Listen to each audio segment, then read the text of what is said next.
So here's a map from, yes, sorry, Senator Wilson. Yes.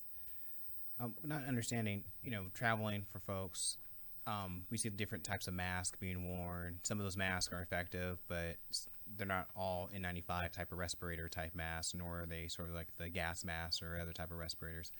Are those really effective for folks? I mean, should they be going out and stocking up in their store and just the general, or how can they help prevent? Is that later in the slide? So Senator Wilson, I appreciate the question. There is some stuff later in the slide, but I can comment on the mask specifically. So CDC is not recommending the average person to wear masks. If you think about a mask, you're breathing into it. It's a wet, moist environment that's collecting viruses and bacteria. And so in general, it's not necessarily useful to protect you from other people. It can be useful if someone walks into a clinic and they're having symptoms. So they're coughing and sneezing to keep you from coughing and sneezing on other surfaces and other people. So if you're going into a healthcare setting and you're sick, putting a mask on and calling beforehand is recommended. General day-to-day, it's not recommended. The N95 mask that you mentioned is a tighter fitting mask that has to be tested and specifically fit.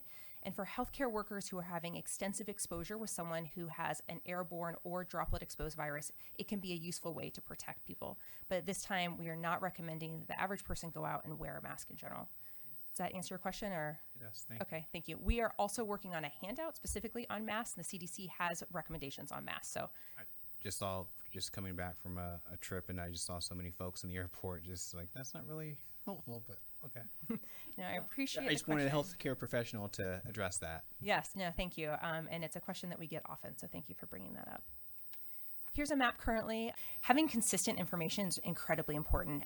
As Dr. Jay Butler said, we're really fighting 4 epidemics right now. One is the coronavirus, this novel coronavirus, but there's also an epidemic of fear, stigma, and misinformation. And having consistent, good information is incredibly important. So I appreciate the time to share this here, and we are kind of working around the clock to get out consistent information in any way that we can.